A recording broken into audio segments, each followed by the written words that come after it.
Hey, hopefully Yay! all of this is working. I don't know the feedback loop on this, so we are going to see. Actually, I can test this a little bit. Hello, everybody who is listening. Pardon my technical nonsense. Oh, good. It automatically went into pairing mode. I just have to double check to make sure that you guys can hear us. If you can hear us, please let me know. So I'm testing it on another device. Yeah. Okay, cool. It sounds good. I can hear me. All right. Okay, cool. Gangster. Awesome. I might make it to the end. It's actually for my Bear Republic Racing team. Oh yeah, you're wearing a Star Trek shirt. I'm wearing my Star Trek. Yeah, that's what Alexa just said. Yeah.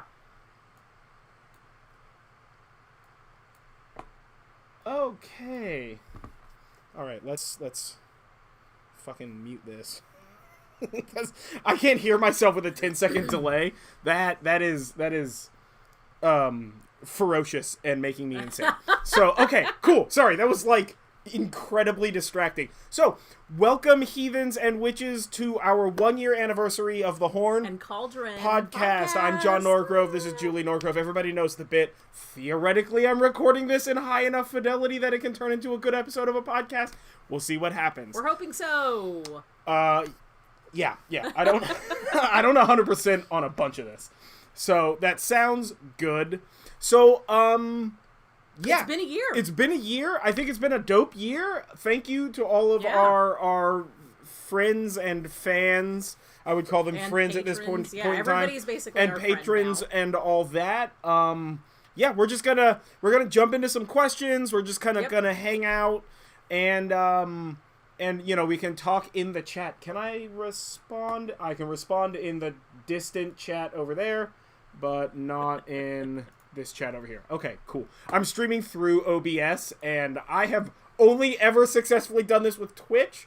YouTube has always confounded me, and yet here we sit. I have like 5 instances of YouTube running on my fucking computer right now to verify that this is working. Because let me tell you what, it wasn't working. Check this out. I also have got like a little be back soon thing. We have like a little be back soon technical difficulties thing. Yep, okay, cool. That just crossed over on the live stream. There's a delay between this and the actual live stream, which I can see only ferociously angeringly. So, although, like, really, it's less of a delay than we normally have for the episodes, because we normally record an episode, and then, like, a day and a half, it's up and live. Yeah. So it's way more live than ever before.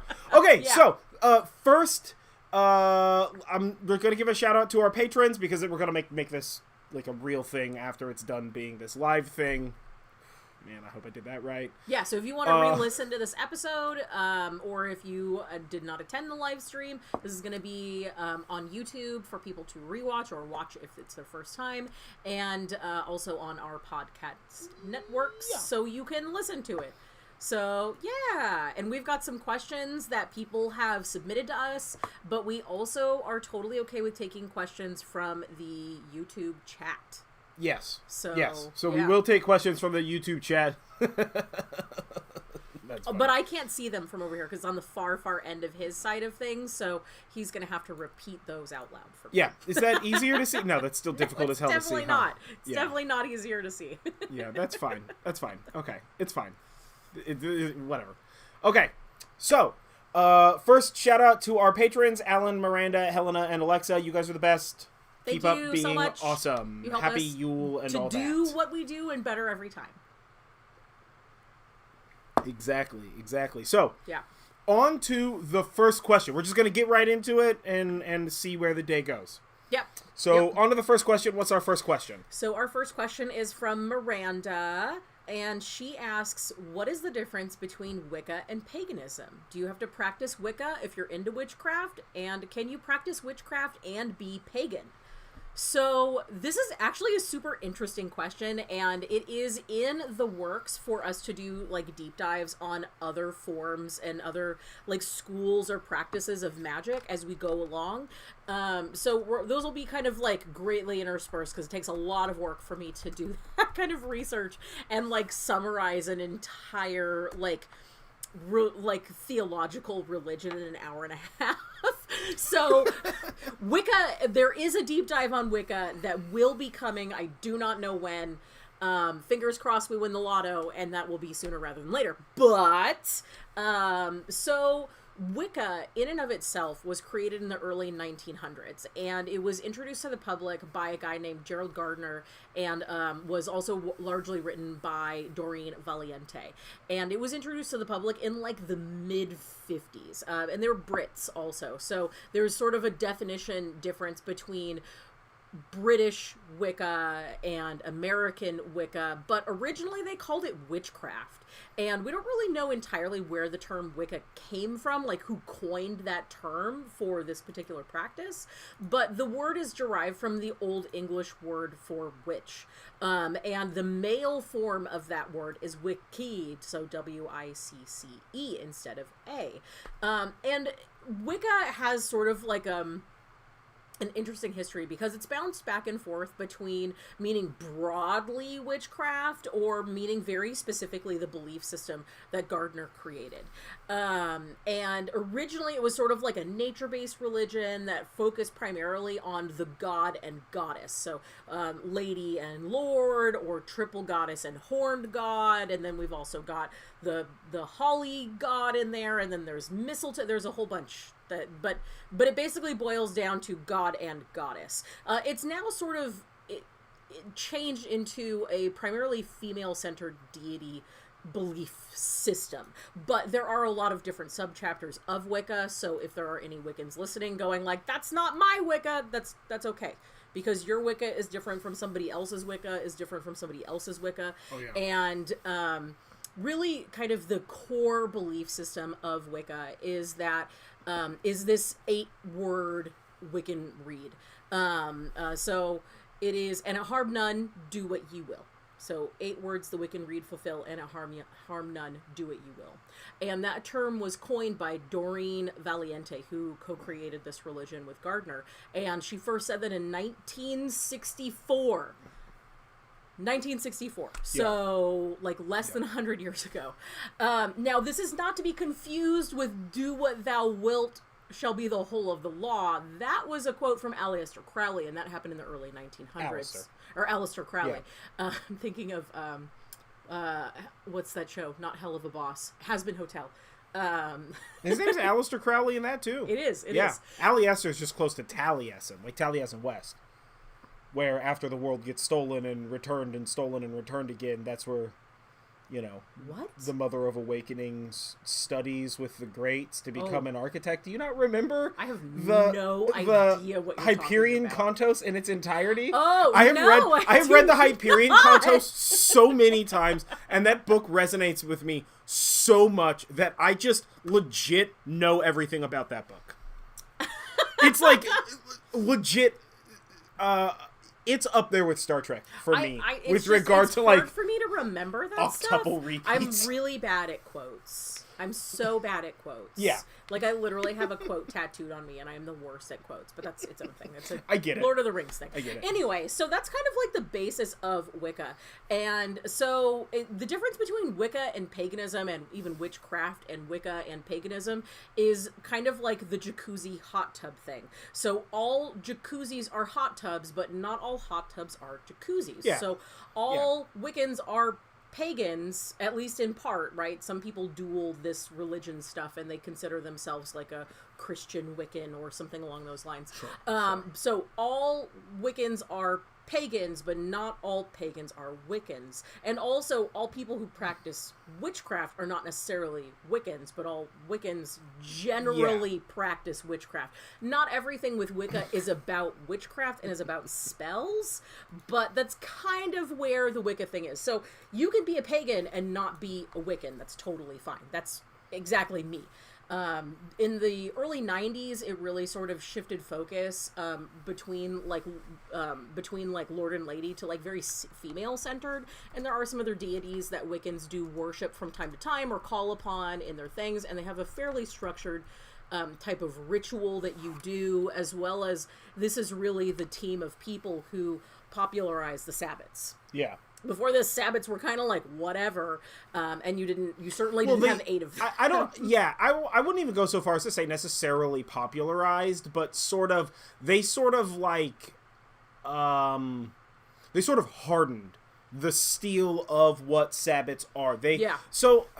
Okay, Wicca is one of those infinitely complex questions where within, like, you're kind of asking to put your foot in your mouth when you talk about it if you're not, like, whatever the particular audience member's form of Wicca it is. So, like as a kid participating in, like, Wicca and Wiccan and like, all that kind of stuff, like, whenever somebody mentioned it or we were talking about it or something like that, because I grew up in a very, like, religiously open household, I mean, I remember there being a whole thing where, like, Wicca is different than, like, Wiccan, which is different than witchcraft. Yeah. And, like, I remember those discussions, and, like, I knew people when I was young where Wicca was like a specific term for generalized witchcraft, which is not the case. Yeah. But, like, that's the way it was interpreted by people, like, in the 90s. If we remember those times. Well, also back in the 90s, that was pretty much the only witchy books It was certainly, like, the hottest thing. It was like Wicca. Everything was Wicca. What are you reading runes? Wicca. Like, everything was correlated to Wicca because it was like the hot newness. Even though, like, it wasn't new, but it was only like 100 years old. So 90 years old. So there was like that, but like I also saw a lot of connection between, or I was explained, I should say, a lot of connection between like Wicca and Druidism, which isn't necessarily there, but for some interpretations, it's very much so. Yeah. Right? I knew a great many people who were like functionally practicing Druids or functionally practicing Buddhists. Yeah. But who like identified with the Wicca like structure, so they built their house with like Wicca 2x4s. Yeah. Right? Yeah. But all of their interior design was Druidic or very specific, you know, like Eastern witchcraft. So like Gypsy Romani people, yeah. Whichever term you feel comfortable using for that, right? Yeah, 100 years old is definitely new in the grand scheme of things. Yeah. But so like from my perspective, Wicca is Wicca TM, right? Is the very like Gerald Gardner, Doreen Valiente, like very specific, right? But then you also have like Wicca as the more generalized term to just honestly from the perspective of a 90s kid, Wicca was like the 90s word for witchcraft. It was. Right? It definitely was. I know that that's not right, and I know that that's not necessarily the way that like practicing Wiccans would prefer it to be interpreted, but like from the perspective of a kid who grew up in the 90s in the culture of like witchcraft and Wicca and Buddhism and like Norse Asatru and like studying, because like as a kid when I grew up, when I had questions, it was like, well, read Scott Cunningham. Yeah, that was all there was. Do you have questions? Read the book. Well, see, and for me it was part of it was read Scott Cunningham, right? And part of it was read like Aleister Crowley and the like weird English thing that they did with witchcraft, you know, during like Crowley's times and such, right? But also read like the teachings of Gautama Siddhartha and read the Bible and read the Quran and read the Torah and read like, so that was the way that I was taught, was very like, if you have questions, read the book. You want to go talk to an expert? Like, let's go find an expert, right? I mean, so Wicca was very open from the perspective of the way that I was taught, and of course, like locally, like we're in Sonoma County, so like North Bay Wicca, which is probably different and crazy in its own right, but like that's the way that I was raised around Wicca, is that it's a very generalized term, and pagan was the more specific term. Yeah. Even though we know now that it's actually inversely proportionate, right? Wicca is the specific term, and pagan or paganism is the more broad term. It's a lot like in the episode about modern Odinism, whether you're talking about heathenry or Odinism, right? And Julie and I kind of had several conversations about this, whereas like from my perspective as an Odinist, my Odinist perspective is that heathenry is generic and Odinism is specific, whereas for a lot of people, heathenry is specific and Odinism is either more specific and a hate group or like not specific at all.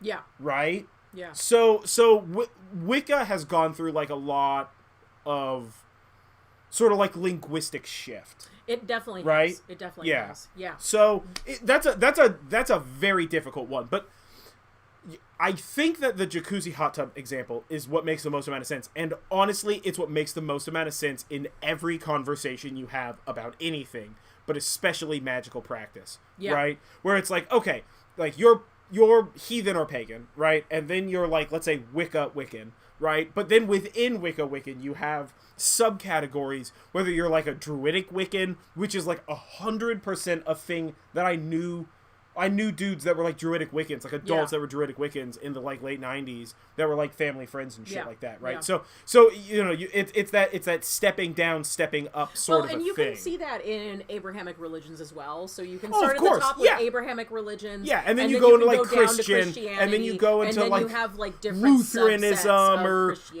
yeah. So it's exactly like that. It just takes it takes a bunch. What is this? Yeah, so Alexa says Avalonians are a huge range as well, but she loves it because everybody that she's met so far just gets excited to hear about other practices. Exactly. Dude, we are the same way. Yes, I get so excited. I'm just like, what's this new thing that I get to learn about? Yeah. We shout out to, and I would have to look up the email, and I don't remember who, but in one of our podcasts I mentioned some like Norse books, and a gal reached out to me via email. So another place, if you have like a specific question and you're looking for like a link in response to that question, like if I mention a book or a topic that you're looking for, we have a form on the webpage on nerdjive.com where you can submit direct questions, and it just sends it to my personal email. Well, to the business email. We both get the emails. We both get the emails. So that way I can respond to them with like she was asking specifically about a couple of the books that I mentioned. And so I was able to get the direct links from Fall of Man, which is a European publishing company that makes like esoteric books. That's where like McThurskablot and like Left-Handed Odinism and this one that I'm reading, Geninner Blocked or something. Oh my god.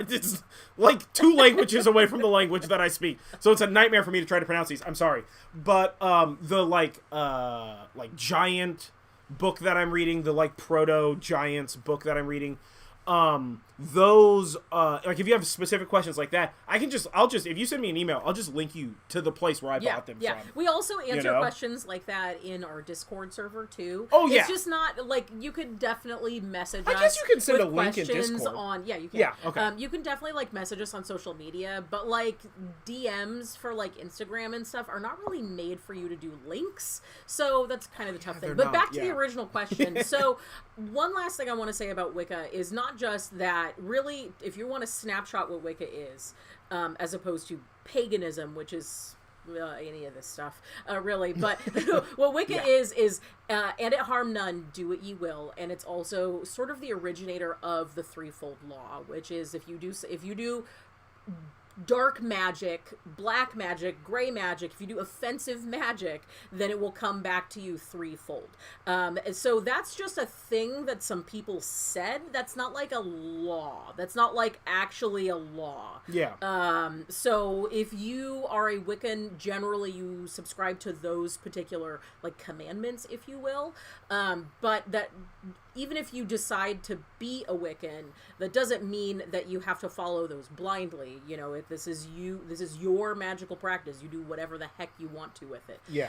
So yes, you can be a Wicca and be a pagan. You can be a pagan without being a Wiccan. Personally, I'm not a Wiccan. I've never really while I've enjoyed the information that I got, and at the time when I was first learning about witchcraft in books, it was like the only thing that you had. So it does hold a special place in my heart, but I'm totally.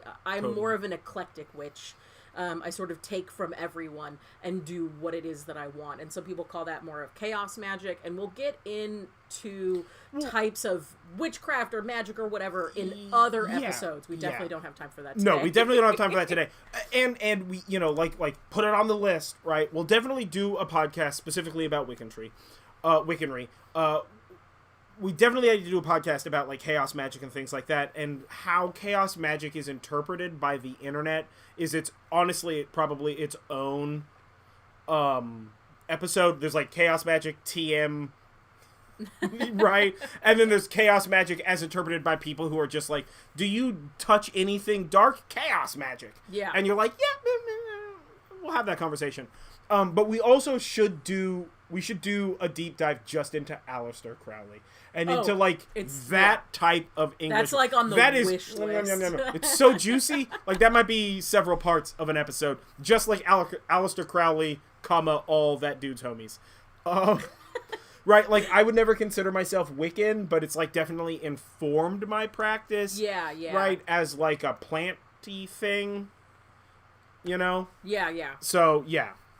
So our next question comes from Will, and once upon a time, Will told me that he doesn't have the ability to see things in his mind's eye, and asked me if he could still do magic. And while I've already answered and talked to Will about this question, I thought this was a really great one to bring up here, because there's a lot of people that talk about this, like they have trouble with visualizing, and it's not necessarily because they can't at all, but maybe for some people it's that it's not as easy for them if too many things happening in their mind. But I want to take a little bit of time to talk about aphantasia, which is the inability to create mental images in one's mind. So when most people think about, say, an apple, you can think about that apple, you sort of describe that apple, and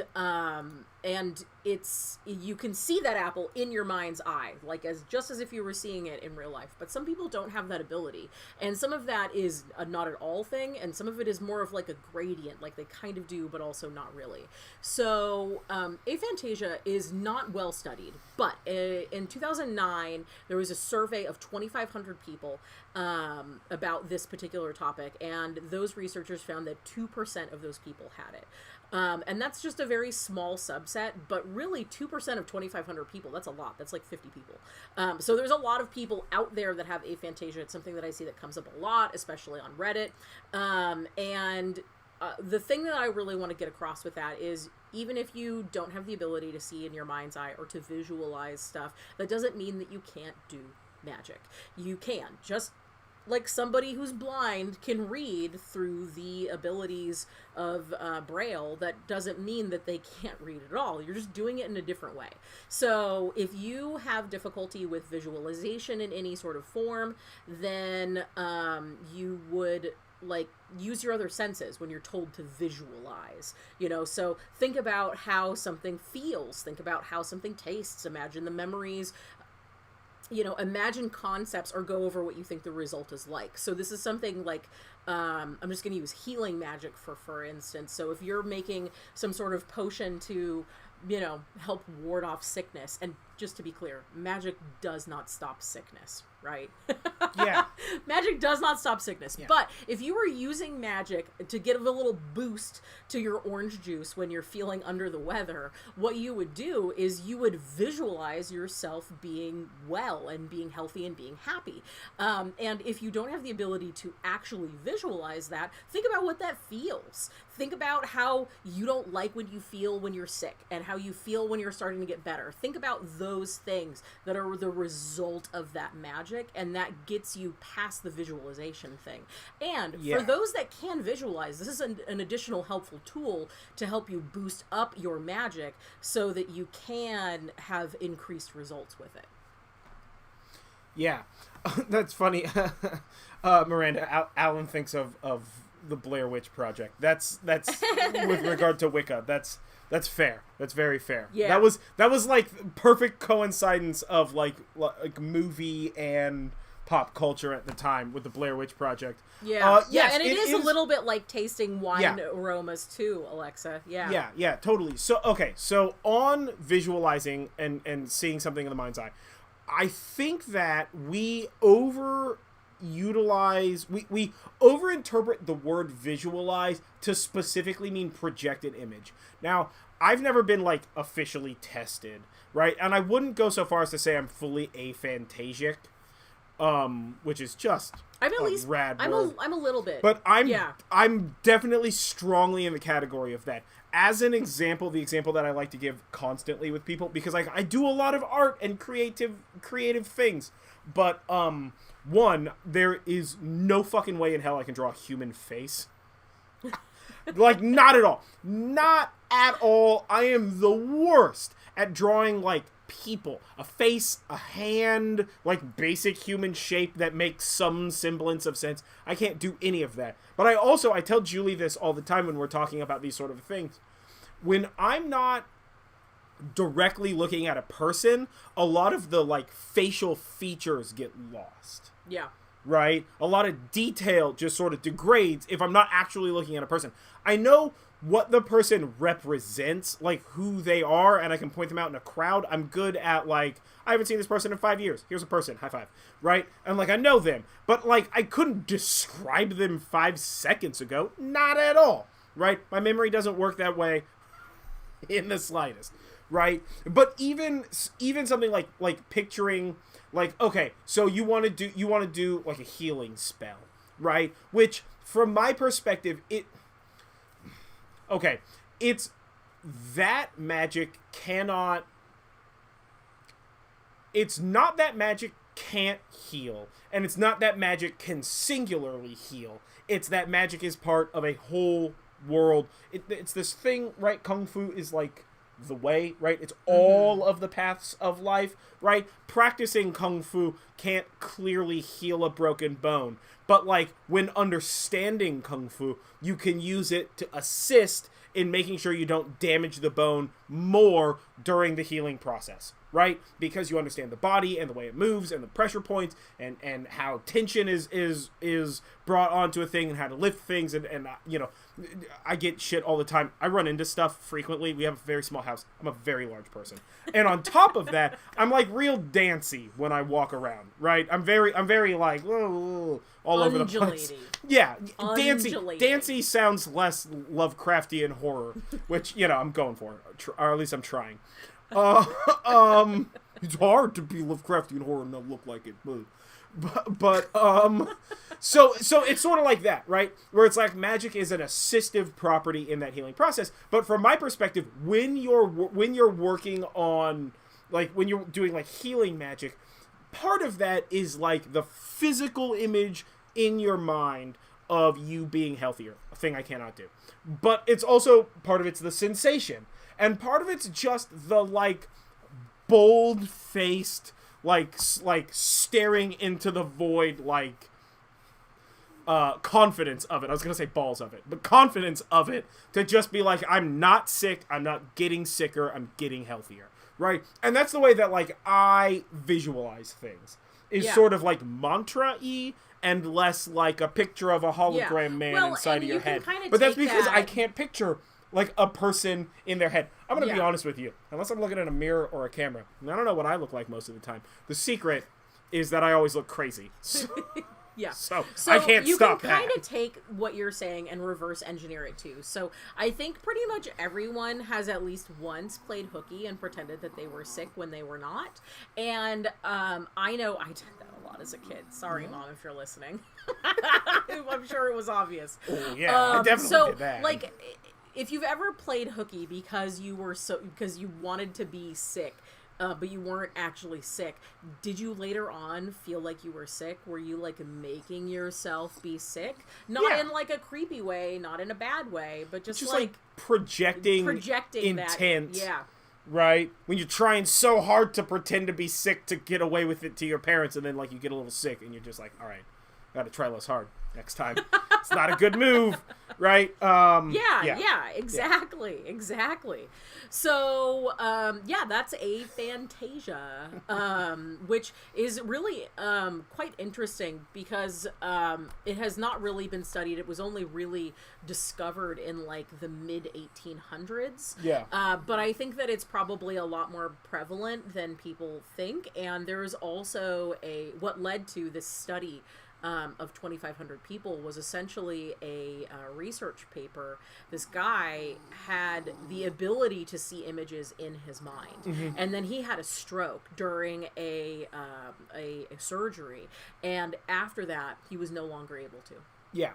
So we don't understand anything about why this happens or does not happen. Get dead max 1% of the human brain, right? Yeah. Like we understand so little of how we do. I just recently read a paper. I read the synopsis of a paper, and I need to look up the paper. I haven't had time today to do it. That we have started figuring out why the human brain consumes as much energy as it. The human brain consumes like an inordinate amount of the energy that we eat as calories. I think the paper said something like 40% of the calories we eat go to feeding the brain, and that doesn't make a lot of sense. No, that totally makes sense. Because our hallucinating mushrooms shouldn't be that like inefficient. No, it totally makes sense. But we're beginning to understand that the process between like neutrons is like incredibly energy. Yeah, no, it intense, totally makes sense to right? me on like, days where I have to think a lot. Or you have to eat more food. Yeah, or like when we're driving, these, but scientifically, like it makes when you're driving sense. Is another time when you have to think a lot. Whether or not you're consciously thinking about it, your brain is still doing that thing. And like I know that I get hungrier at times where I have to think a lot. Yeah, Alexa said that she's talked with a lot of people who read books and they don't see the full detailed visual, so she thinks it's pretty common. I agree, and I'm a little bit that way too. This is the crazy part. I cannot project like if I'm trying to visualize something as an effort of will, right? Like visualize if I'm visualizing something that I know well, like visualize the bridge of Voyager, right? No, Voyager from Star Trek is what I'm talking about, by the way, right? No content. No context. But so if I'm trying to visualize the bridge of Voyager, perfectly I can visualize it. But that's because I have a lot of input data on that. But if I'm trying to visualize something like new or like an idea, like when you're doing like visualization magic and things like that, that's really hard for me to do. Very hard for me to do. I'm very bad at visualizing stuff, especially art related, right? I have learned to stream of consciousness creativity, right? Like when I'm doing tie-dye or I'm painting or doing model work, it's more like I'm just kind of like in the zone with it, but I can't really like projectively visualize how this is going to look at the end. So it's a lot of trial and error. Let me tell you what, it's a lot of trial and error. But when I'm reading a book or listening to a book in audio, I have like IMAX quality visual. You know what I'm saying? Like I'm watching that shit on TV, which is a little distracting at work. When I'm programming, like when I'm doing like coding, whether it's for like a website, or I'm doing coding for like Excel documents or something like that, I can't listen to my audiobook while I'm doing it. I have to go back to like classical music. But when I'm just like, oh, I'm just doing like basic data entry stuff or like writing or like doing like simple like, oh, if this is this way then this needs to be this way and whatever, like error correction in Excel spreadsheets and stuff like that, I can listen to an audiobook because I can just like bifurcate my thought on that one. But yeah, it's because I visualize books well, but I visualize my own shit not at all. I also visualize audiobooks better than written books. Oh, both. It's kind of the same whether I'm reading it. Honestly, it's whether I'm reading it, listening to it, or writing it myself, which is why I'm able to jump back into I'm a bad writer. Insofar as I'm very lazy about writing. I like my writing, but whatever. Yeah, exactly. It's like VR. Alexa's totally right. It's exactly like VR. Yeah. So it's like I could just like see it there. When I'm writing, I do the same thing, which is why when I get like spur of inspiration, I have to immediately write, because as long as I get a couple of paragraphs down, I can like jump right back into that story, no questions asked.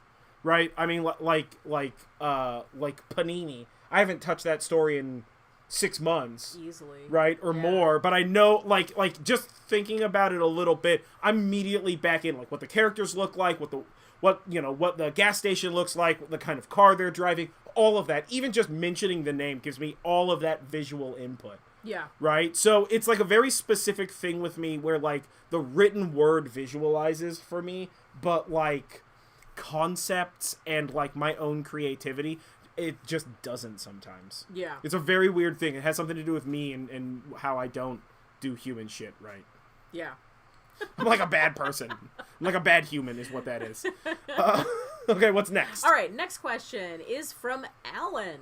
And Alan asks, how do you know what correspondence is correct for the god, goddess, or spell results you're trying to achieve? Are they based on general consensus, more personal choice, or necessity? I know y'all have said, obviously, people haven't had the ability to have anything whenever. So how do all these things become included in protection, money, happiness? Or did someone sometime just say, like, salt? It's now my favorite thing for protection. So this is also, like, I love all these questions. They're infinitely so complex question so in its simple simplicity. And so complex. Yes. So, I love it. kind of.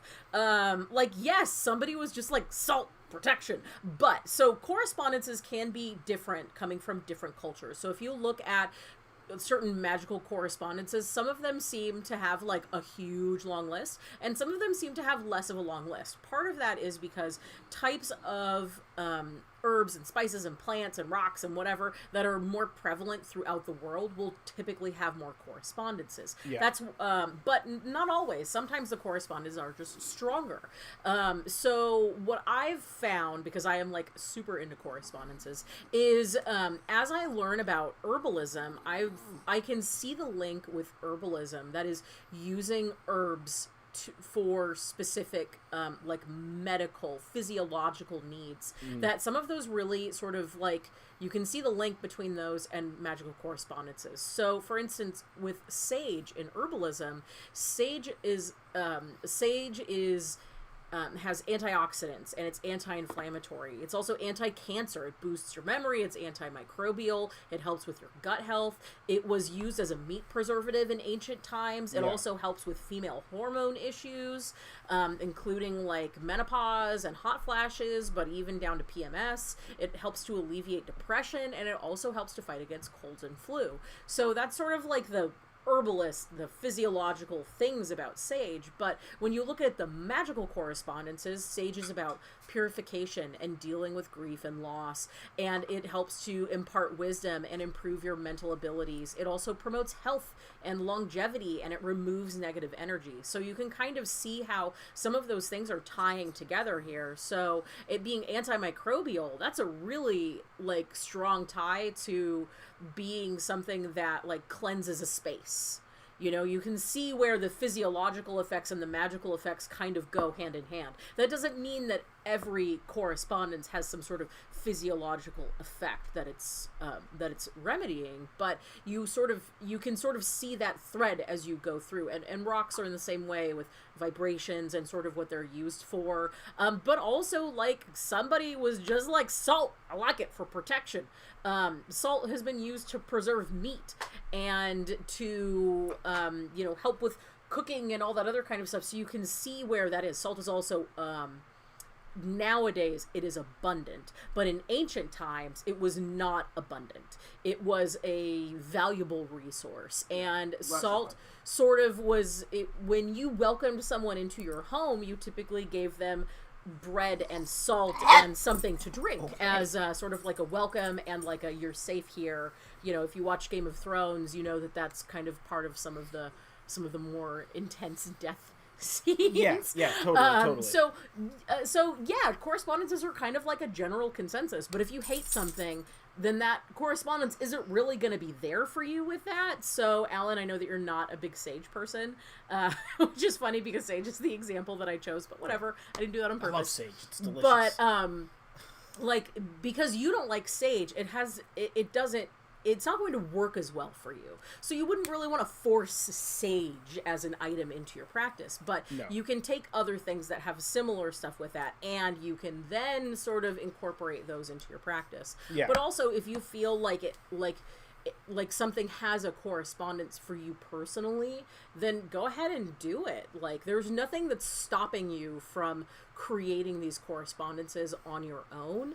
But there's also, you know, it's also kind of like how you feel about something, what you want to achieve with it. So if you've got things that fall into line for regular correspondences, great. But if you don't have those things, you know, you don't want to go to the store, you don't have to pick up some sort of obscure, bizarre herb that only comes by mail and is very expensive, a thing that I remember trying to figure out how to do, like, in the 90s. Yeah, right. I'm like, oh, you can only do this spell with dragon's blood. You got to get your hands on dragon's blood or incense. fucking some shit. Yeah. You need copal resin, and I'm just like, what is this stuff? Why do I have to buy it from a mail order? To what Julie was saying. So, like, Alexa mentioned that she just, like, asks the deities, right? I like this: stand awkwardly in front of herbs, or stand awkwardly in front of your altar space. That is perfectly 100% what I do. Yes.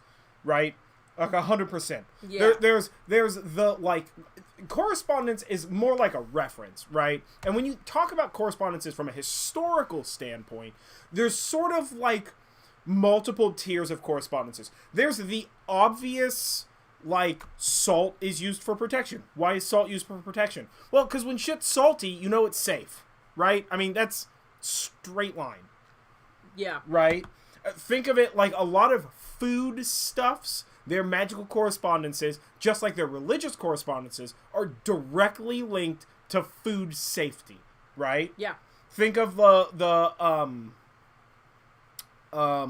Jewish practice of kosher. Of kosher, right? Whether with regard to, like, what animals they can and cannot eat based on how easy it is for that animal to be very dangerous for you to eat if not properly cooked or stored, as well as their practices with regard to cleanliness, and the frequency with which one cleans a cooking space, and how one cleans a cooking space, and what one uses when it comes to cooking and cleaning and processing and handling all that cooking space. When you think about that from a practical standpoint, from a purely, like, 30,000-foot observational practical standpoint, right, it makes perfect sense. Of course you would make rules like that, because that's gonna guarantee that everybody's healthier. Right? Everybody's eating safer, they're eating healthier. It's good news all day long, right? Yeah. So it makes sense. So something like salt, it makes sense. Something like sage in a space, it makes sense. Because saging a space, Julie and I were literally talking about this just the other day. Saging a room or a space or your house would remove shit like mites. It drives away bugs and mice and other small animals and varmints and stuff like that. So, like, when you think of sage, it makes sense. When you think of salt, it makes sense. When you think of a bunch of this stuff, it makes sense. So a lot of things are sort of like informed by practical practice, whether that's food practice, and this doesn't even just line up with correspondences. This also lines up with a lot of like generalized witchy practices. Yeah, well, right? Intention is a lot. Yeah, it aligns with what it's designed to do, right, historically. The other side of that is that you also have, like, humans don't really create new thoughts. We kind of parrot thoughts that we already have heard, or we, like, inform. Nobody's like, you know what, this goddess needs some shit that doesn't exist, right? When you're standing in front of your altar and they ask for and you're, like, meditating on what you want to fill that altar space, right? And they ask for something, they're not, for the most part, going to ask for something that you don't know about, because how could they, right? Yeah. But they're going to ask for stuff that you know. It's sort of like the idea of, like, a Yule tree specifically being fir, but, like, why couldn't it be redwood? Why couldn't it be bay?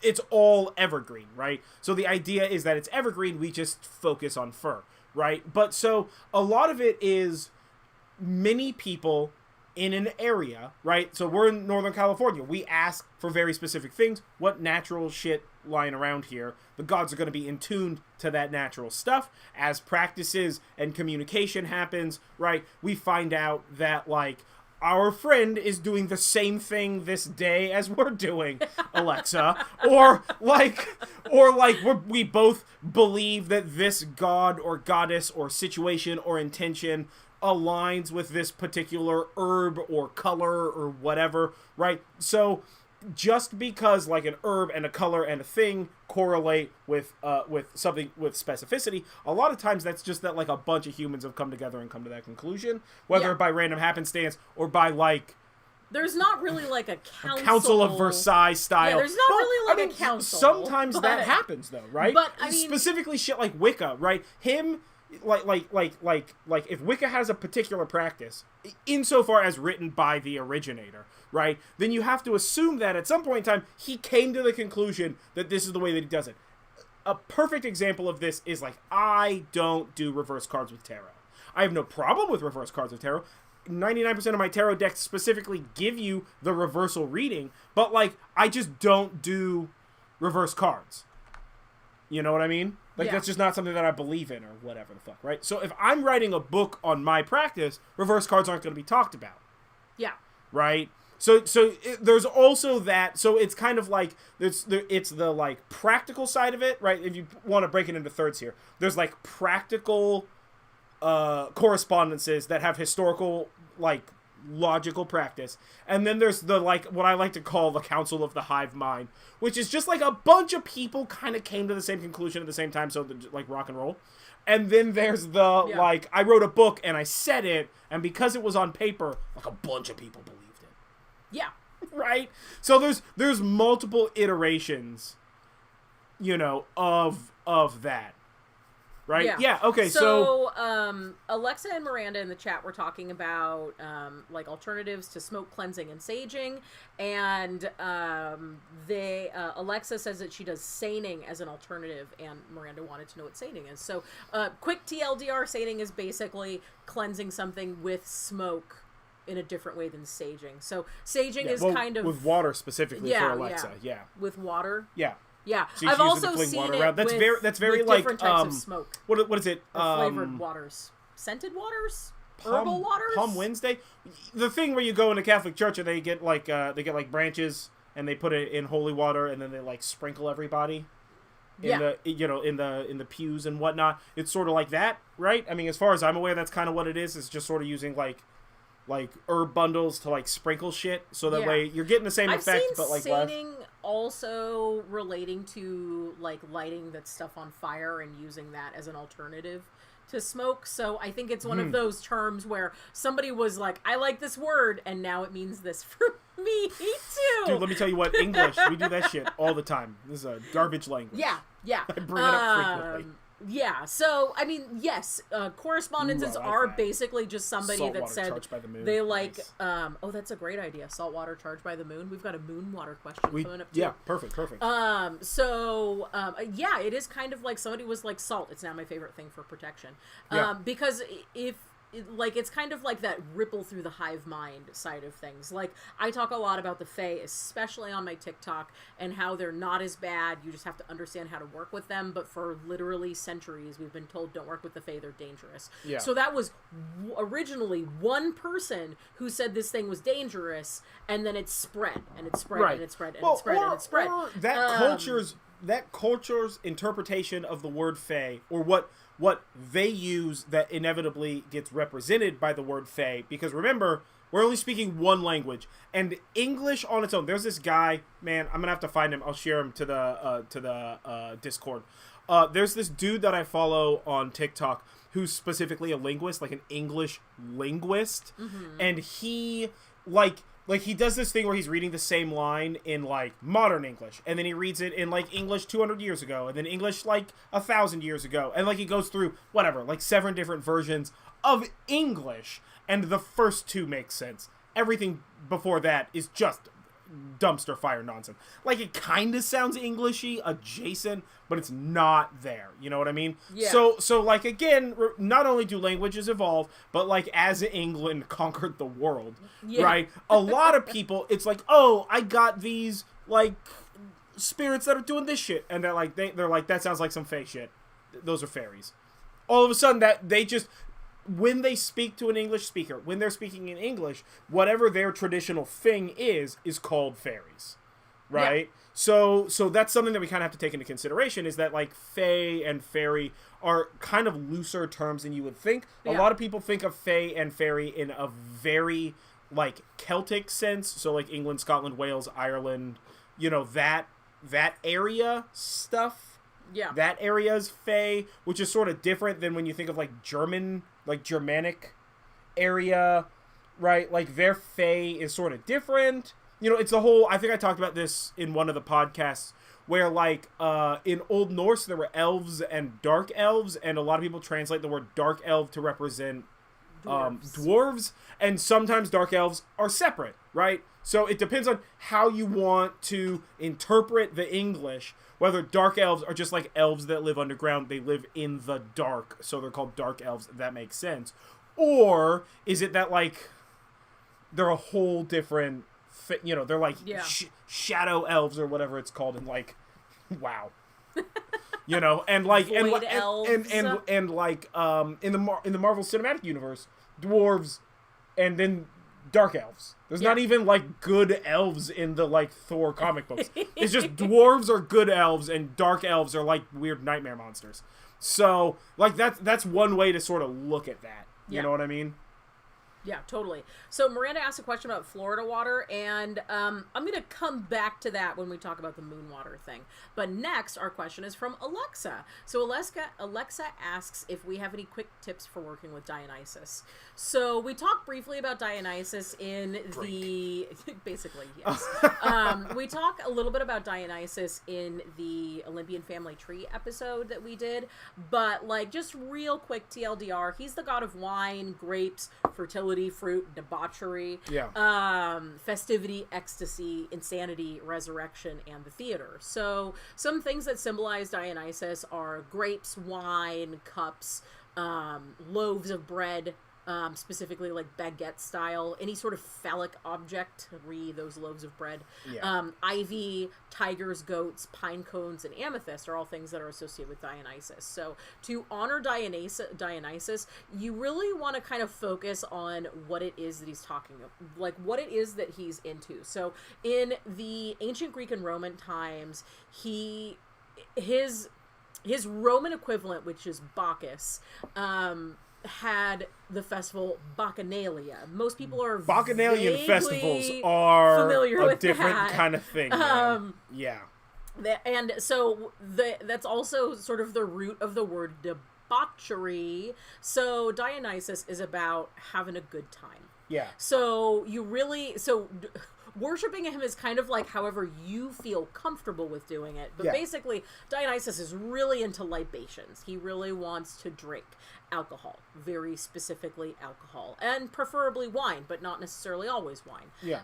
He also is sort of like into indulging your vices without letting them take over you. So Bacchanalia, huge party, sex and drugs, and I'm assuming ancient Greek rock and roll and booze, and it happened for like a couple of days. But after Bacchanalia was done, people just went back to their normal lives. So it's about indulging without letting these things take over your whole life. And kind of like allowing yourself to let loose. He also likes parties, and he's very into sexual pleasure. So it's a weird one because Dionysus is kind of like a weird guy, but he's got a lot of different themes to him that you can sort of see echo into the future that you can use. You know, you're not necessarily going to invite a bunch of people over for like a Bacchanalian orgy or anything like that. But although you could if you want to. And that would work if that's your vibe. So for Bacchus, let's address two things. Let's kind of split this into two. Specifically just because what Alexa brought up is a good point. It's like good to know that it's not just wine. So Bacchus is about the like Bacchus, Dionysus, right? Obviously gods of like wine and grapes and things like that. Like as an example, I'm not a big wine guy. I'm not super big like Greek, Roman kind of a thing, but you know, I have my particular gods within those categories that I sort of resonate with better, for a lack of better words. Dionysus happens to be one of them, right? Dionysus, Hades, like those kind of gods. And from like my interpretation, it's not that it has to be wine, it's that it has to be alcohol, right? But also like Dionysus, I think that the way that I look at it is it's split 50-50. One is the like necessary like wine, drinking sort of side of it, right? Which is specifically the like libation half. And then the other half is the sort of indulging in your vices half. And I think that Julie put it perfectly. Indulging in your vices without letting them take you over is exactly what it is. Dionysus and Bacchus represent the like physical manifestation of pleasures within mortal life. Yeah. But not in a negative way, right? There's a lot of negative that one can put into something like this. Like if you drink, you can drink too much, you can become an alcoholic, that's bad for you. But that's not what he's not. Dionysus, Bacchus, both of them, they're not about being an alcoholic. They're about enjoying drinking. That's different, right? Because you're not celebrating drinking all the time. But when you are drinking, you're celebrating that you are drinking, right? Yeah. Yeah, exactly. Dancing is also dancing. A perfect example of that. Singing. Like, we do this thing when we cook, when Julie's cooking in the kitchen, and like when I'll come home from work and Julie's cooking whatever we're having for dinner, and like, you know, we're not ready to like sit down and start catching up on YouTube or watching the shows we're behind on or any of the fucking 8 billion things we need to consume every day to keep up with being modern. Mother of God. It is so much work. Right, to keep up with all of it. I'm constantly, have you seen this show yet? No, I haven't seen this show. I'm too busy. I'm watching so many shows. We're literally watching a movie as we're recording this. But it's fine. We've seen it a million times. It's Tremors. It's fantastic. But we wanted to have something. Yeah, something to just like distract us a little bit while we're doing this. But so like I'll put on music on YouTube, and like the TV's smart and connected to sound system in the house or whatever. So we'll like put on music and we're just like singing and dancing and having a good time and dancing with the dogs and you know, having beers after work and all this kind of stuff. And it's like that's that like Dionysian Bacchanalian sort of like festivity, or like honestly, anytime we have a blot here, a festival here, a Sabbath, a Sabbath. Thank you. I can never remember that bloody word. Right? Thank you. Yes, Tremors is great. Kevin Bacon's the best. I love this movie. In fact, I love all of these movies, and they started getting weird at like Tremors 3 or 4. I think there's 7. That was I have the one seen where they were like all above of them. ground and could fly. I think. Yeah, the Ass Blasters is 3. Yeah. If I remember correctly. Yeah. Yeah, Tremors 7 was set in the Arctic. They filmed it in a desert and just put a blue filter on it. It's the greatest thing you'll ever watch. It's They're like, this is the Arctic, and you're like, You're like, it's just slightly blue. I see a bush over there. There aren't bushes in the Arctic. Get out of here with that. Yeah. It's great. It's total side. But no, for me, Bacchus is about that, like indulging in physical vices. Yeah. Right? And not just indulging in physical vices. The pleasures of the flesh. Exactly. I think that it's very Pinhead. What is that? What are those guys called? Cenobites. It's very Cenobite in the Hellraiser series. Also, surprisingly good series. It gets good, weird, better, worse, good, worse. I think it's the right lineup for those movies. There's a bunch of them and they're very strange. But no, it's a lot about like indulging in those physical vices and like opening yourself up to those physical vices and like the clarity that comes from, you know, people talk about like drunk clarity or like post-coital clarity, to use the PC version of it, and things like that.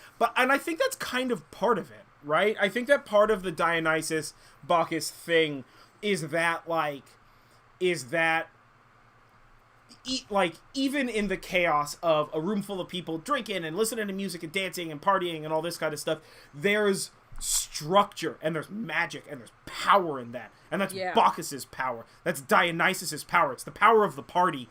I know that sounds very frat bro, but it's the power of the party. It's the power. It's the power that comes from that, like, not only acceptance but indulgence in that. And that's the difference. It's not just acceptance, it's indulgence. And indulging in something is more than just accepting it. Yeah. Right? It's like throwing it all in and having a good old-fashioned time. Yeah. You know what I'm saying? Like, just have a big old party, rock and roll. So it's that sort of a thing. But you can also do that on your own. right? I mean, Yeah. that's the best part, is that Dionysus isn't just, because it's vices and indulgence and libations and sexuality and all that stuff. They can be specific and singular. They can be larger than that. They can be group. It can be everything, right? Yeah, and it can be something as simple as just like kicking back and watching your favorite thing on TV. You know, not even necessarily a guilty pleasure, just like the thing that makes you smile, and having like a nice glass of wine. Yeah. Like that is totally okay as like an offering, worshipful moment with Dionysus. That is just as okay as having a Bacchanalian orgy party, really. Yeah, exactly. There's really no difference, because again, it's your magic and you're intent. choosing how to do it. Are you drinking that glass of wine with Bacchanalian indulgence and intent, you know, for the sum of Dionysus, kind of a thing? Then that glass of wine is that, and it doesn't mean that you need to change how you're drinking it. It's just that that's what that glass of wine represents to you. You know, you're drinking it as an offering to Dionysus. Yeah, right. Exactly. It's one of those things that I've had a great many conversations about with people. You always hear people talk about how, you know, is it worth the hangover? Drinking has a cost. It's a hangover. I have always reveled in hangovers, right? I'm not saying that you need to drink to get hungover. That's not safe. Don't do that. Be a responsible adult. And in fact, most of the time I don't have a hangover. But a hangover represents a series of decisions that have allowed you to get to the place where your body is like, hey, buddy, listen, you're over 30, you're drinking a bunch, maybe you calm the fuck down a little bit. It's a Tuesday, you have to work tomorrow. Right? Those hangovers to me are very... and for me, it's Dionysus over Bacchus, but I use the word Bacchus because Bacchanalian is better than Dionysian or Dionysian. Yeah. So, whatever. I jump between those two words. I mean literally the exact same person, by the by. But for me, that's a very Bacchanalian thing. Yeah. Is the cost of that magic. Yeah. Right? Of the magic that is drinking and getting a good drink on. The cost of that is that you're gonna have a headache tomorrow.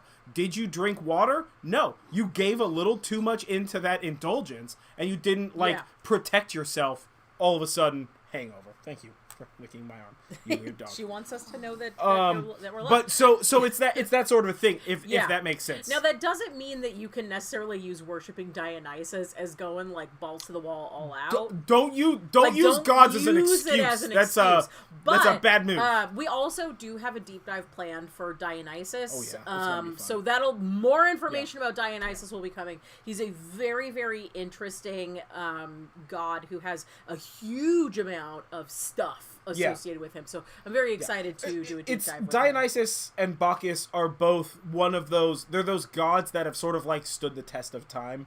Yeah. More in their practice and their ritual and their like secrets, more than some other gods. And I mean, honestly, I think it's just because like it's a party, so why not, right? That shit tends to, people are like, what is this, a party? And you're like, it's a Dionysus party. And they're like, all right, I guess. Let's do that. You know? That sounds like some really fun flower crown. Yeah, I'm excited to do a deep dive into Dionysus. Dionysus is like kind of my jam in the Greek pantheon. Yeah. You know? He definitely So it's like Hades, Dionysus, Hermes. All these bad boys. Yeah. Queer-coded supervillains. Yeah. Whatever. All right, so next question. So we're going to talk about moon water in just a second, but first I want to answer Miranda's question about Florida water. So Florida water is technically like cologne water, so it's just like cologne, basically. Yeah. But Florida water has a variety of different like herbs. So it's primarily like lemon and neroli and sweet orange, but also has like lavender and clove. And Florida water is like a reference to like the Fountain of Youth, which was fabled to be in Florida.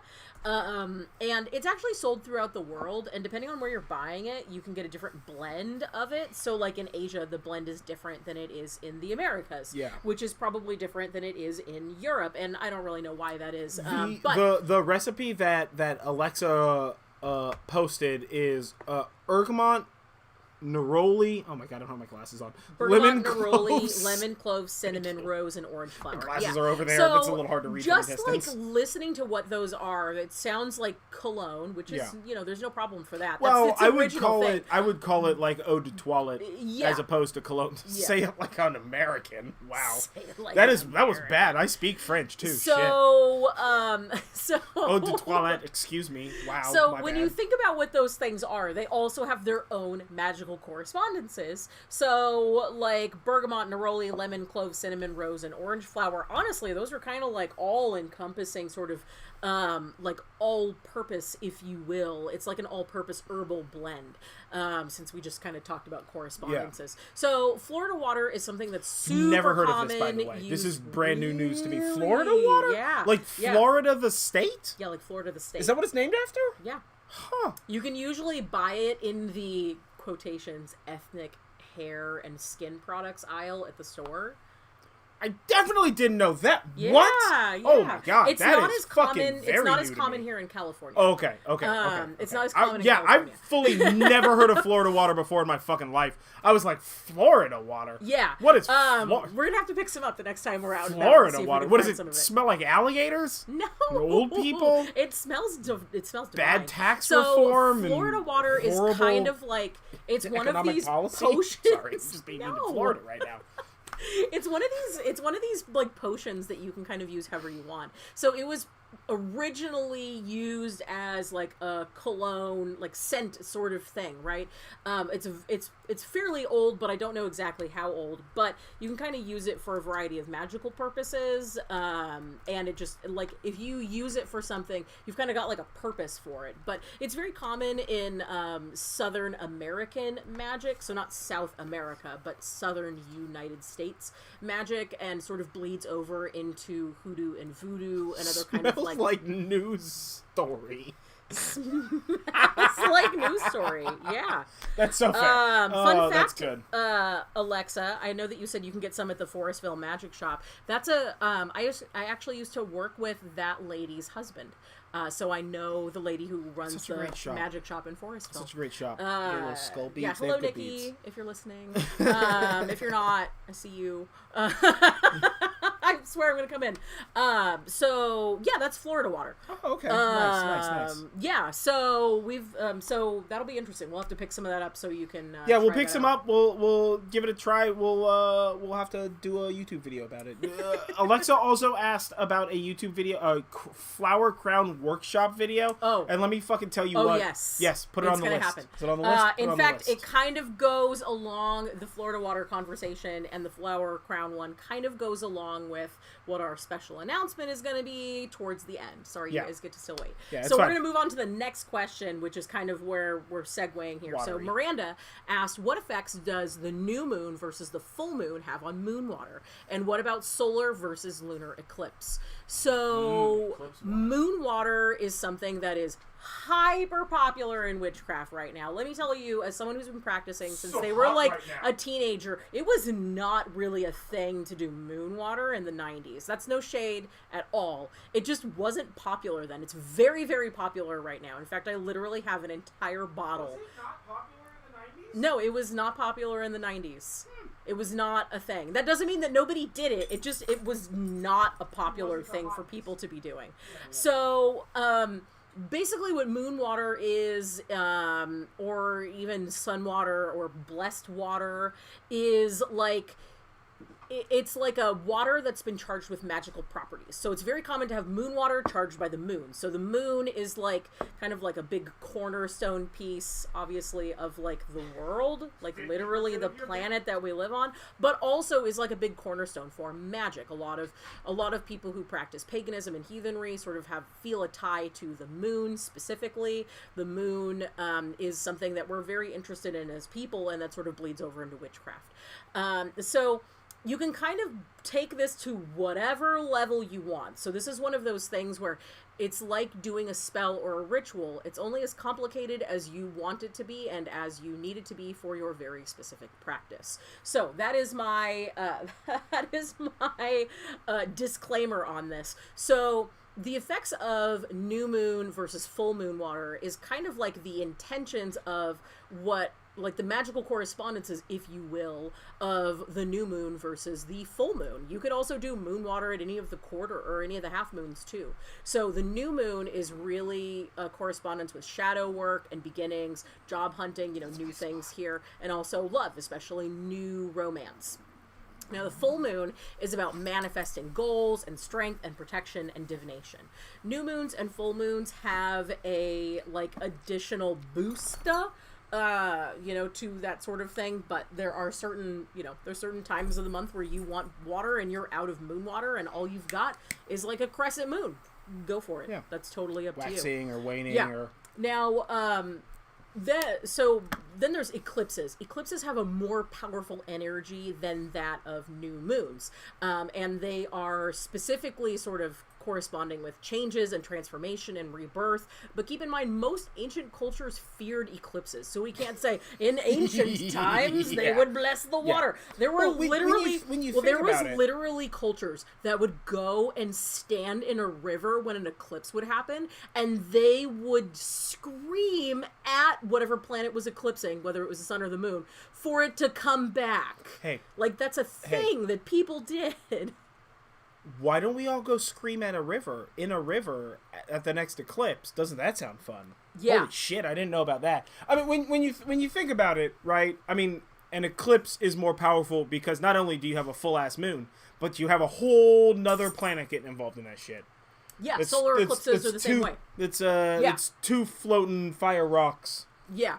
Bonus power. Now, Alexa said that she has 6 bottles of moon water from various stages of the moon because it totally changes what you use it for. And she also uses, rainwater is different than lake water, is different than river water, different than ocean water. So it really is one of those things that you can make as complicated as you want it to be. And however that helps your magical practice. For Alexa, who primarily practices water witchery, that makes a lot of sense. But for someone who doesn't really practice as much water work as someone like that does, maybe just having one bottle works. For us, one bottle works. And the bottle that we have is... And I'm a water person. The bottle that we have is a bottle that we filled up and I put out with the last lunar eclipse, and then I had it stay all day in the sun, and then I forgot about it, so I grabbed it a couple of days later, and we just sort of consider that blessed water. We are very bad about removing moon water when the sun touches it, which sort of leads me into the next point here, which is what happens if you leave it out for the sun. I mean... Again, it's only as complicated as you want it to be, right? But if you leave it out for the sun to touch it, now you're sort of combining those energies. No. If you put out moon water, in the middle of the night, because you're like, moon water, and then it lasts through the dawn, you've forgotten about it or you've slept in. Now it is not just the energy of the moon, but you're also incorporating the energy of the dawn. And then you leave it out until the sun comes up and it's midday. So you kind of mingled that night, dawn, day sort of effect there. So you're getting not just some of the moon qualities, if you will, but you're also getting some of the solar qualities and some of the qualities of dawn. So when we do moon water, we typically end up leaving it out there for a whole day, partially because we forgot. Yeah. And we just sort of use it as blessed water. But you can also do solar water. You can do rain Alexa water, mentioned water. that sun water is a thing. Yeah. You're gonna have to get your storm water tonight, man. 100%. Oh yeah, Alan, you'll finally get your storm water. And like Alexa mentioned, make sure you fill up a big bottle. Yeah. If you're not getting a bunch of storms, get a good amount. Well, and like Alexa mentioned, seawater is different from beach seawater. Like harbor seawater is different than beach seawater. So there's definitely it's an area thing. There's area of effect. There's intention in an area or comfortability in an area, things like that. Yeah. Now, the last part about the moon water that I want to touch on is whether it's talking about a new moon or a full moon or an eclipse or, whatever the situation is. There is also, if you follow astrology, you also know that there's a new moon in whatever sign. Like right now is literally the new moon in Sagittarius. And so water that is collected during this time frame would, if you so believe, take on more of the characteristics of that particular sign. So water that is collected during the Sagittarius new moon is about beginning new adventures and sort of embarking on paths and maybe just, being more like spur of the moment, as opposed to water from the full moon in Taurus, which is, like a sign that's sort of about luxury and indulgence, would be sort of following those things. But again, it's only as complicated as you want it to be for your practice, if that works for you. Yeah, totally. I mean, it's one of those things where, again, think about it I like to think of everything in the scientific term of how we classify animals, right? Kingdom, family, class, order, family, genus, species. So when you're going through that, right, it's sort of like, is this water? Water has its own property. Is this water what with set in a place or with a particular body of celestial importance? Yes. Does that body of celestial importance or place have some sort of otherness to it, right? So it's like we got water important, seawater different important, specific kind of water, right? We got harbor water or ocean water. Okay, so now we've got locality distinction.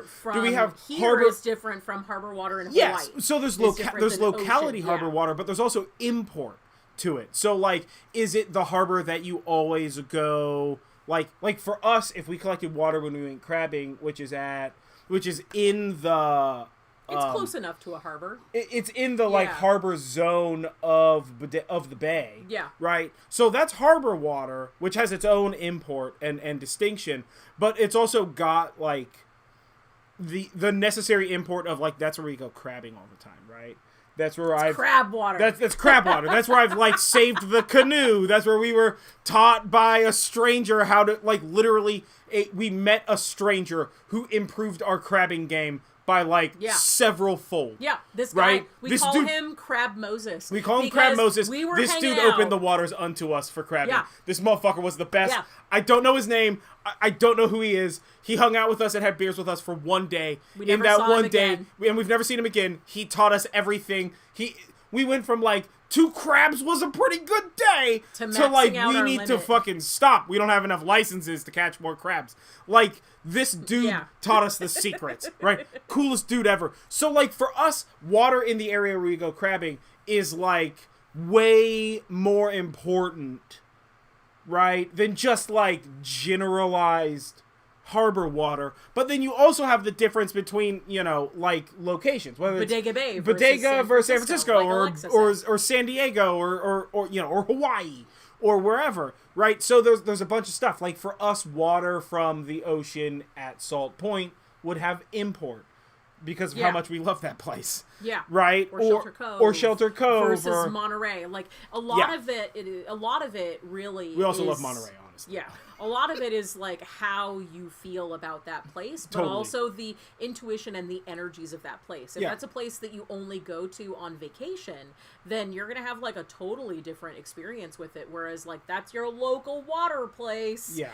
So it's kind of a lot of those things. So you can also, do that. So going back to the new moon, full moon, eclipse moon, sun, water, all day, it's all good water. It's all up to you. And when you put it out, you don't necessarily have to say something. I usually say something basic please imbue this thing of water with the powers of that. Yeah. But a lot of times my intention is to do it for the moon and then take it back in. And a lot of times I forget. So then it just sort of also infuse the energy of these things. Yeah, that's totally what it is. I mean, from my perspective, when I put it out, I don't necessarily say some shit, although sometimes I say some shit. More often than not, it's just sort of an internal monologue. Yeah. An infinite internal monologue.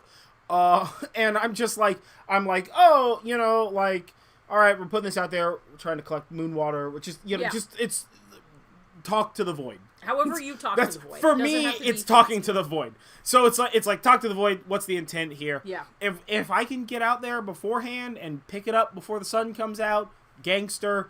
If I pick it up, on my way out to the car when I realize as I walk past it that I put something out and fucking totally or forgot. Or if we left it for 3 weeks and we both saw it and just didn't want to deal with it. Yeah, because, like, we had other stuff going on, and we were what busy, and, like, whatever. Yeah. That's some 3-week outdoor redwood water. Fuck that, you know? Now, the only thing that I really want to say also, about this don't fucking drink any of this don't water. drink it. Holy shit. If you want water that you're going to drink, get water that is pre-sealed in a bottle from the store, and make sure that you're bringing in at an appropriate time. And honestly, even if it's sealed in a bottle from the store, don't leave it out in the sun. I mean, a lot of companies have transitioned to a safer plastic, but a lot of the plastics that we grew up with, drinking water out of water bottles with, are fine.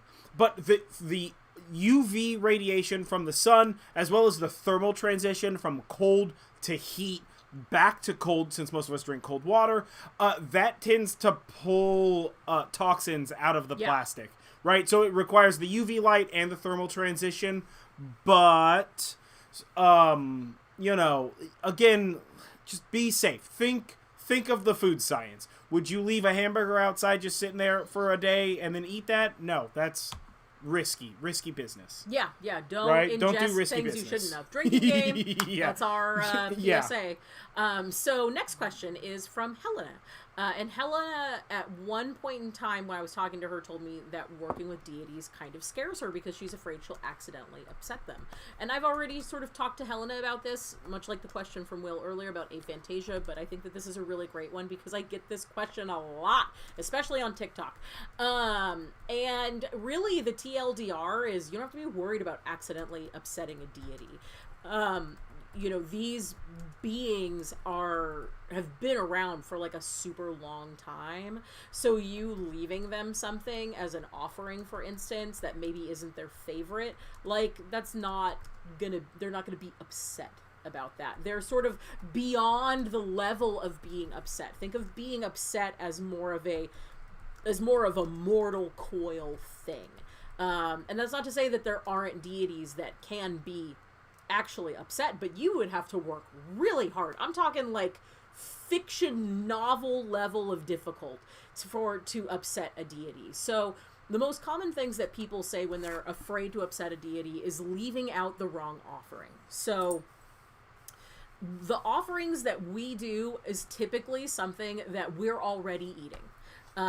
Like if we're gonna do an offering, we usually do them around meals, and we pick up that, and you know, we just put some of that on the offering plate on our altar. Sometimes we're doing something that's separate from a meal, and we will take like some food from the pantry, and we'll just have a couple of bites of that. It's great if you can choose something to use as an offering if you already like are, you know, if you know that deity is particularly liking that, but it's not something that you have to do by any means. And the next sort of part of that is when do I throw it away? I don't want to upset that deity by throwing the offering away. This is really more for food-based offerings than it is for non-food We throw them away like the next day, man. Yeah, we usually throw them away the next day. We got dogs, and we don't want them up on our altar space trying to eat and we don't want ants. Our ants are big enough that they'll steal one of us or the dogs. If an ant decides to get squirrely, shit's just getting stolen in this house. We have forest ants. They are huge. They stay outside. Like they're gangster. Big. They're gangster. They stay outside. They know better. Plus, I have a garden, and you know we're outside so often that there's definitely. I mean, there's like bird food and fish food and plant food. So the ants are fine. Yeah. But like. I think, there's obviously the function of intent with regard to making offerings to deities and things like that. And I think that sometimes we sort of project a lot of, like, sort of mundy human shit into the way gods are, like, processing information. Absolutely. Right? Yeah. If a god knows that you're, like, trying your hardest and this is what you have to... Because you have to think, right? Historically speaking, people didn't have just, like, meat all the time to offer to gods, right? Or whatever. Yeah. And when we think about a lot of deities are generally connected to some sort of, like, boon of circumstance, whether they have, like, like, you know, like Drupnir, the ring that makes replicas of itself overnight, so that way there's always gold in Asgard, or like Thor and his boars, where it's like it's his goats. His goats, excuse me. Yeah. I was thinking of a different tale. Thor and his goats, where like he can like he can like butcher them and eat them every night, and they recover from it. Or even in like Greek mythology, Ambrosia, the goat who never runs out. Basically, yeah, exactly. A lot of, I mean, think of like the golden goose, or any of these. A lot of our stories are about always having sustenance, and it's expected that there will be times when we don't always have it. Yeah. Especially because in the old times, that wasn't always a guarantee. So really, as far as that we are offering. Yeah. Right? Yeah. As far as offerings go, if you can get something that the particular entity that you're trying to honor particularly loves, that's great. Yeah. And if you get something that you particularly love, also that is great. Just as great as something that deity.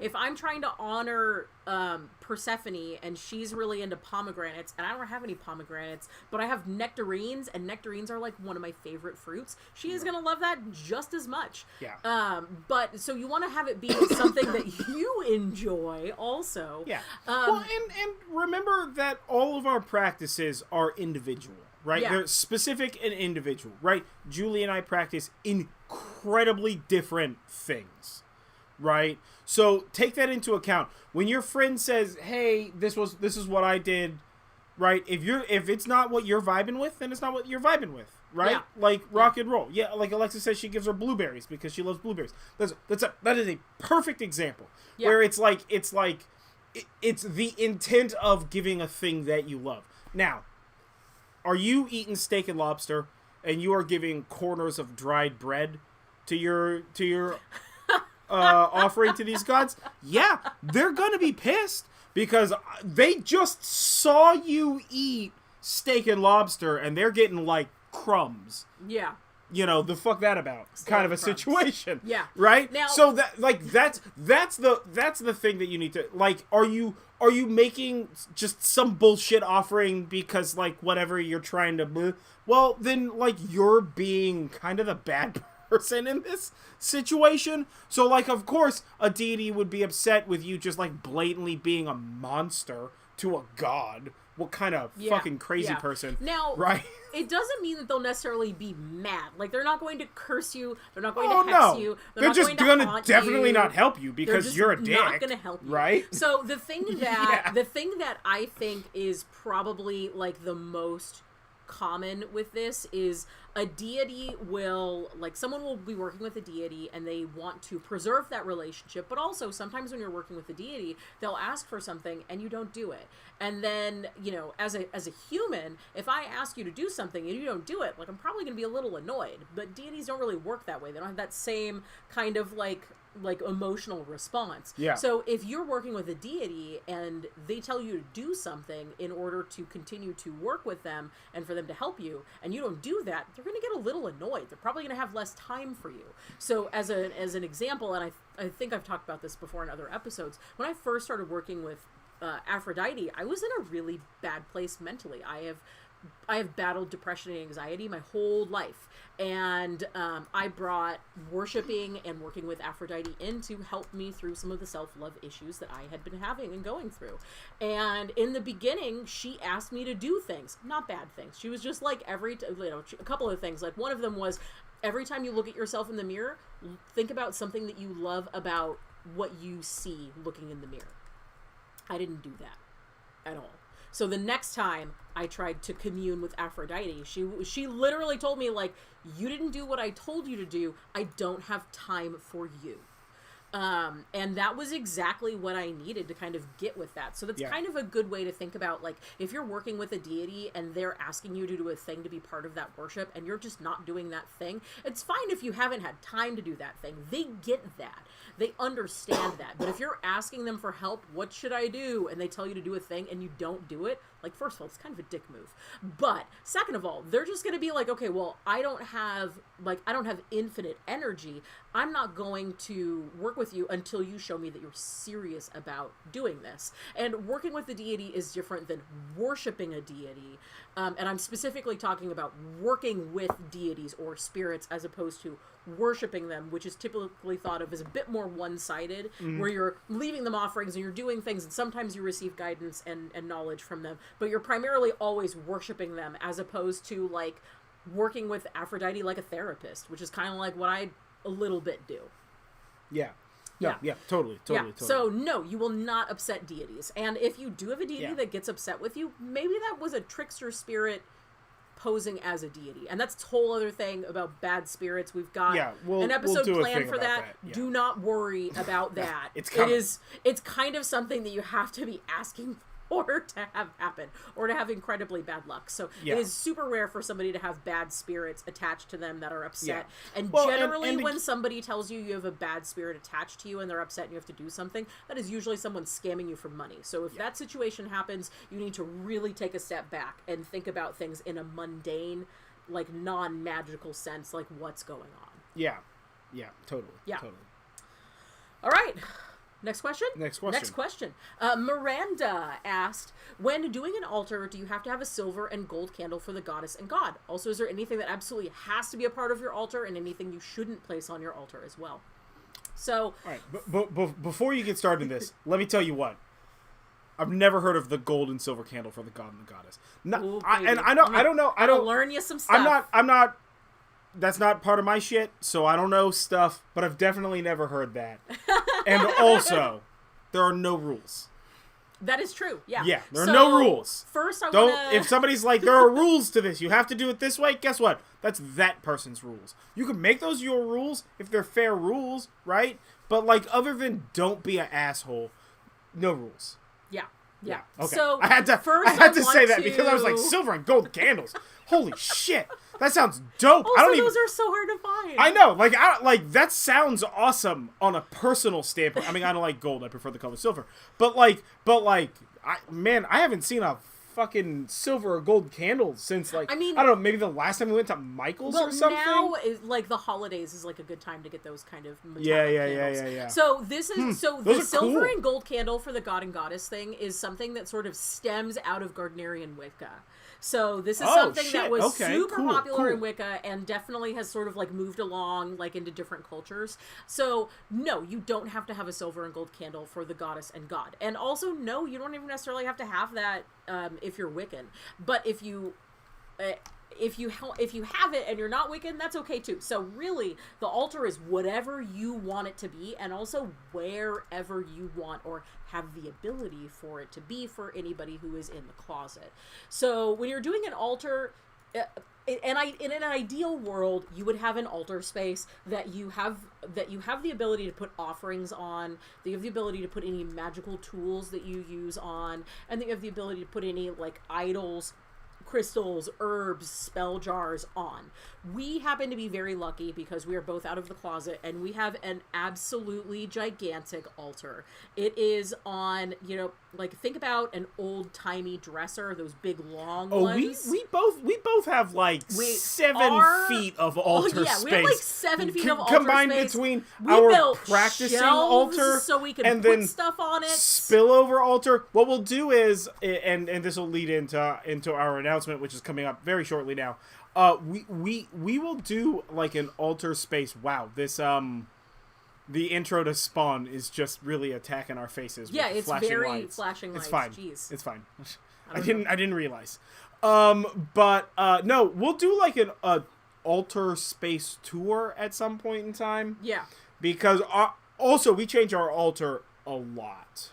Yeah, we typically change our altar up with every Sabbath, mostly because we need to clean and dust and everything. Yeah, so it's 50% clean, 50% because we want to decorate in our ever-expanding decorations. I mean, we still have like Lunar New Year. We still have Halloween decorations up in some places, and it's because we don't. We don't like use like dumb cheap decorations. Halloween decorations up from the very first year we moved into this house. Yeah, well, part of it is that we don't do like dumb cheapo style decorations, but also when we buy decorations, we put them up with intent and purpose, and we enjoy them, and it makes the house like lived in and bright and colorful and decorated. Yeah. And it's fun. And, like, sometimes those decorations will stay up for a long time and then we take them down. Sometimes they stay up until they, like, wear out.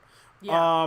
You know, and sometimes we just kind of forget that it's not the time for that decoration, and then we're like, oh shit, we should take that down and put it away. It's a little bit like those Christmas movies where they're like, Christmas is all year long. It's a little like that. You're sort of extending the feeling. But when we do our episodes, I try to use magical space because not everyone has the ability to have an altar for a variety of reasons, and some of those being that you're not really out of the closet, or it's not really feasible for you to have an altar. Like, I see that Alexa uses a small box for her mini altar at work, and I also have a tiny altar space at work, but mine's like a piece of art and like a little holder for like a tarot card. So like everybody's a little bit different with that, and it can be more complicated if you don't have the space or if you're in the closet and can't really practice openly. So really think of your altar as the place where you feel the most comfortable to do your magic. Yeah. If that happens to be in your kitchen because you're a kitchen witch, great. If that's in the bathroom because that's the only time that you get to be by yourself, that's also fine. If it's a giant 7-foot-long dresser in your house, that's totally okay too. It's where it's where and how you feel safe. So doing an altar for somebody who's in the closet is a bit more complicated because you may have opposing religious influences happening there that you kind of have to contend with. Yeah. But for the most part, a lot of people are able to have art up in their rooms. They're able to have other sort of artifacts that can do double duty as magic. For a long time when I was a closeted witch, I kept everything in a wicker box, and I only pulled it out when I was all by myself, and I only did magic when I was all by myself. And that wasn't because anybody was particularly upset about me doing magic. I didn't have anybody who was like having a problem with me being out of the closet. I just didn't feel comfortable being out of the closet for a long time. So your altar is your own personal magic space, and you put anything on there that you want. The only thing I will recommend for not putting on your altar is, like, don't leave rotten food. There are some people who say that Hecate works best with rotten food, and that's fine. I'm just saying that's a food hazard. Yeah, just be food safe, if you have man. animals or small children, try not to put things on your altar that if they can reach it, that would hurt them, whether by swallowing large objects or things like chocolate. We try to remove food from our altar pretty quickly because we don't want our animals getting curious and getting up there because they have it's up off the ground, but we also have a full-grown German Shepherd, so he can just He's get like on 90 pounds. Yeah, he can just get on the counter and eat whatever he wants. He chooses not to because he knows RKO out of precisely where he expects. If you have an altar, you have like candles or other flames. Make sure those aren't like touching anything. It's kind of like basic stuff. Yeah. There's really the sky's the limit. You can do whatever you want for your altar. Exactly. And you can also just sort of like keep an altar in your mind if you are a minimalist like that. There are some people that do magic who they don't have stuff like an altar. Their altar is always in their mind. You can also keep a digital altar. Yeah. You can make Pinterest a digital altar. Yeah, you can make Pinterest a digital altar. So, and this is, again, one of those things we'll talk about in future episodes. But, a digital space is exactly as real as a real-life space. And especially when you put intent behind it, a digital altar, if you are in a place where having a large physical altar doesn't work with you, would be perfectly acceptable. It's exactly the same as like a mind altar, or like for me, I have like a bunch of like tattoos, right? So that's sort of like an altar of the body. Also a little bit of an altar as well. Exactly. Yeah. Same with me. So, and I've always like kind of spread out my statuary and otherwisely magical accoutrement sort of everywhere in my space. And my space sort of spills over into the kitchen, so we've definitely got like a lot of space. And Alexa we can just like openly magical in this place. So. Also be careful of toxic gems. So that's also a thing to keep in mind, that some things you just shouldn't put in your mouth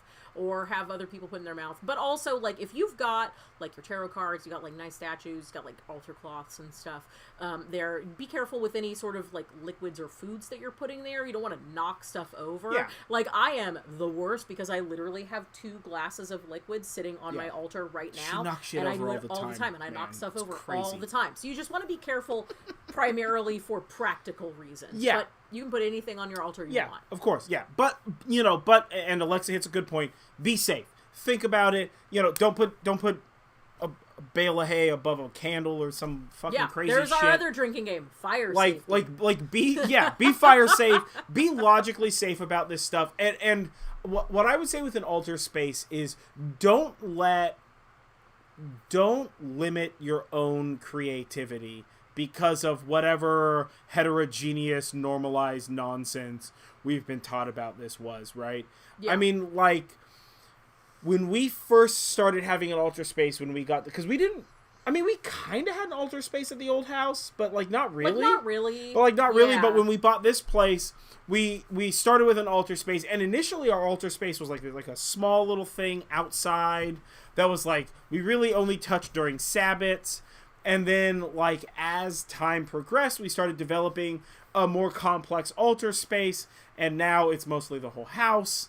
But, like, our altar space is, I built this, like, 3-tier shelf thing for our altar space so that we had storage for, like, tarot cards and books and such like that. We also have, I have a personal altar space, and Julie has a personal altar space, and then we have, like, a group altar space on the top shelf where, like, right now that's a combination of, like, offerings, spell jars, and Tiny Town for Yule, because we love Tiny Town.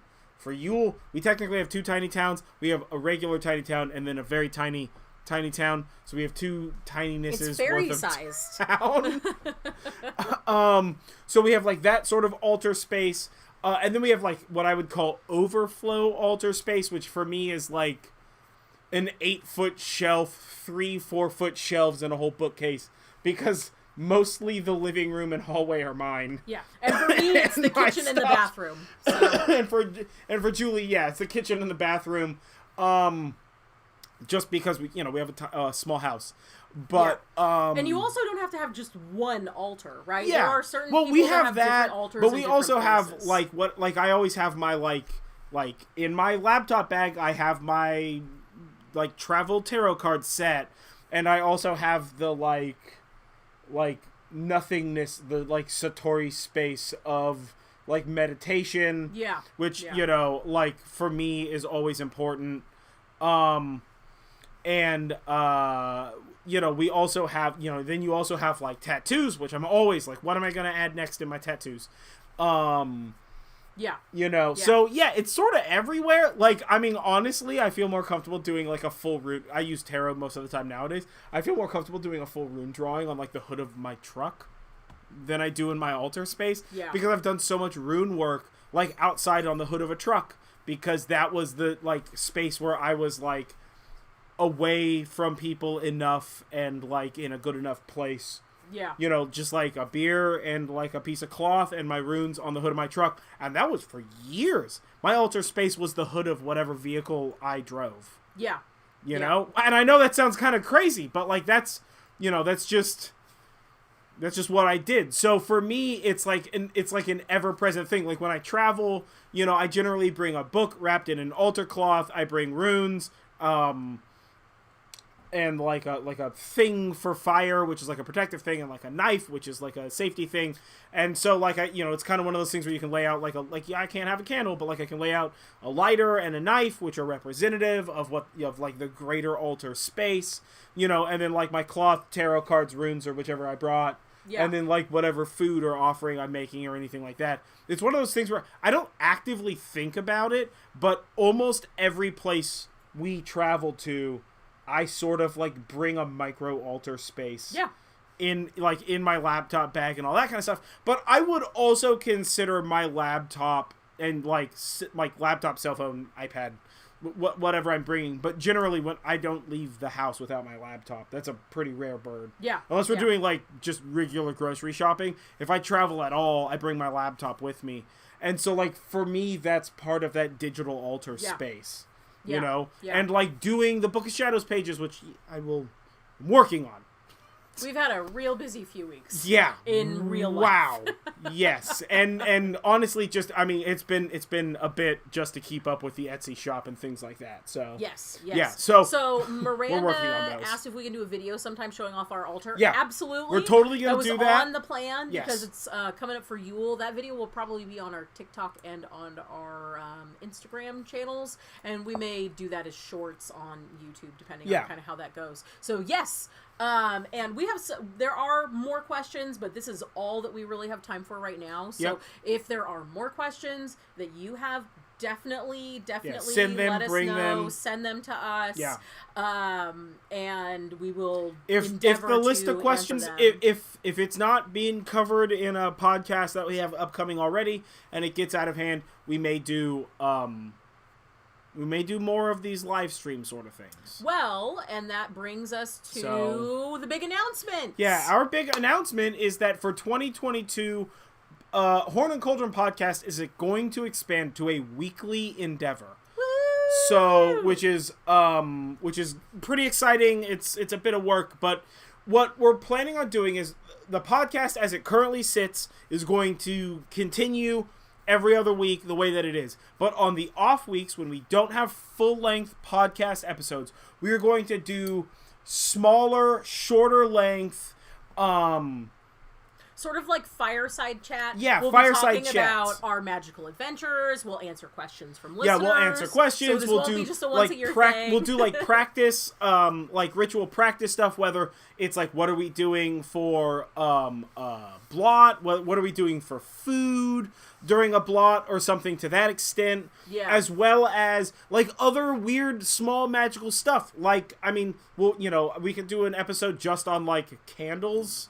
Yeah, we'll probably do a thing just on candles because I make candles. Topics that aren't quite long enough to be a full episode. Yeah, some topics are a little shorter. Yeah, and these will be much shorter episodes. These are probably going to be 15 to like say 30, 45 minutes. 15 to 45 minutes. They're going to be shorter to absorb. Exactly, and those will still exist.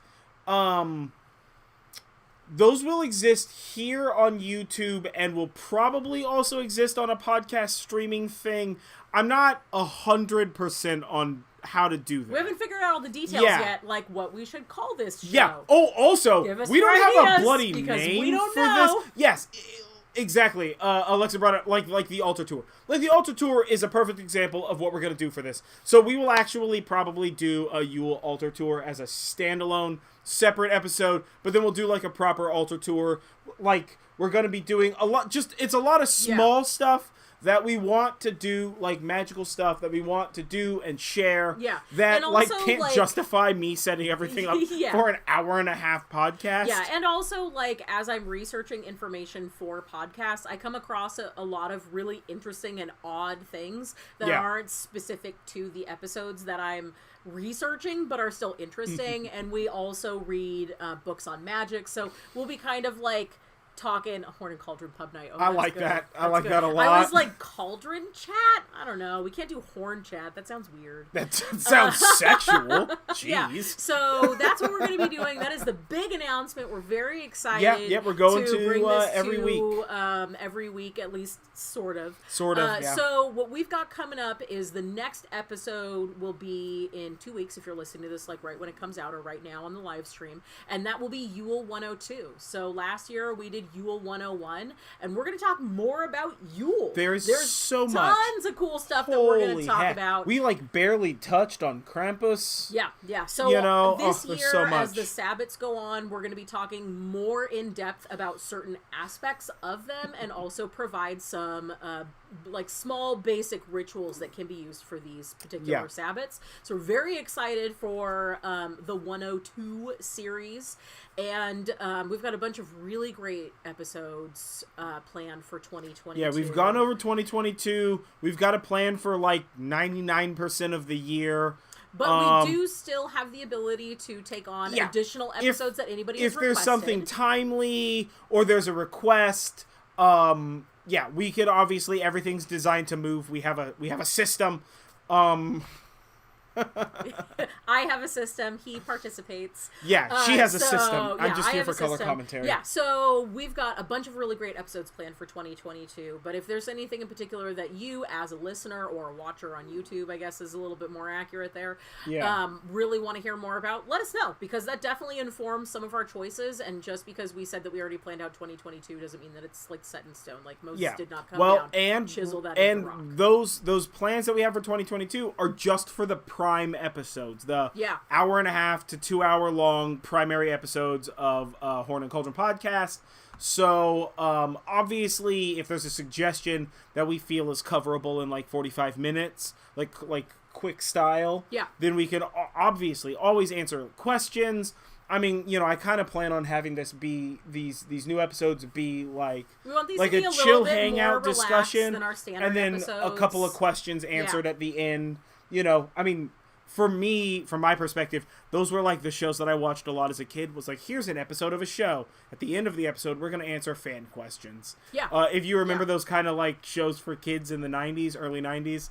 Yeah, so we're those definitely are like my jam. going to have like more of a casual vibe. It's going to we're probably not going to go into quite as heavy of topics as we do in the main podcast. Looking at you, Odinism and Toxic Internet Witchcraft. Oh my god, we need to do another Toxic Internet more Witchcraft. lighthearted there, and we'll kind of get into that stuff. But it's definitely something that's evolving, and we're excited to be able to share more of what we do with you, and to further create the community that we have here, because we super love you guys. We're so thrilled for you to this is fun, be here man. and listening to us, our whole 3 listeners. Thank you. Yeah. You're all the best. No, it's it's a fun community, and we enjoy doing this, and we're just gonna keep trucking along and growing and trying to make this like more dope. Yeah, so upcoming, we're going to be doing an altar tour, and a video, and the standard episode for Yule 102. We're not exactly sure when that altar tour will happen, but it will happen soon. Yeah, we're going to do it. We're going to do that. And then our first episode in 2022 will be a deep dive on the Dagda, which is a deity in Celtic mythology and magical practice. And after that, we'll start doing these new shows every other week. So you've got a lot of us in your future. Yeah, it's gonna be fun. It's gonna be fun. We got 2022 is gonna be a resurgence in stuff on the YouTube channel. We got to get back into that. This holiday season has been and busy. If you're and interested we're in adding supporting us, more stuff every day to the Etsy shop. If you're supporting us over there, we have a bunch of new tie-dye stuff to photograph. We also have beeswax candles as well as intention candles. So we've got beeswax candles and intention candles of varying sizes that I'm getting into. I've been making candles for like years. But I'm finally confident in the way that they look enough to put them online. Even though I've been making candles and giving them to friends and family for a very long time. And I'm getting there with the goddess figurines. Yeah. Oh my god, she's making huge. We'll do a like where we are in projects. Video. So we got a lot of stuff to do. So we've got a lot of stuff to cover. So if you like what we do and you want to support us, our Etsy shop is one way to support us, and another way is our Patreon. Yep. We have a Patreon tier specific to the podcast, and there's a hangout that we do monthly, which is coming up. Yep. Technically, that probably should have been this last weekend, but that's its own thing. Yeah, it's not. And there's also a Discord server, as well as pages for the podcasts and for like your Book of Shadows pages. I am working on those. It is incredibly intensive. Let me tell you what. I put probably more heart and soul than I rightfully should into making sure that those turn out the way that they look. I mean, the Mabon one took a while, but it turned out really good. I just got that finished, so that should be uploaded like today, as soon as we're done with this. But yeah, so Book of Shadows pages, as well as a bunch of other stuff that we're working on. You know, it's one of those million projects. Bigger and better. Yeah. So that's coming soon. And all that stuff. But yeah, thank you very much, everybody, for hanging out with us. You guys have been fucking awesome. This has been super fun. Yeah, thank you guys for making this first year a great one. Yeah, totally. We'll have to do more live stuff. We're excited for more. Yeah, so we will catch you guys next time. This has been the Horn and Cauldron Podcast. I have been John Norgrove. This has been Julie Norgrove. And we will catch you guys on the flip side. Stay frosty, y'all. Yeah, and don't forget. I forgot the thing I was going to say. Yeah. Breathe in self-confidence and breathe out self-doubt. I was like, I said it and I was like, oh my God, that's the thing that I say and I forgot it. It's okay. She got it. Don't worry.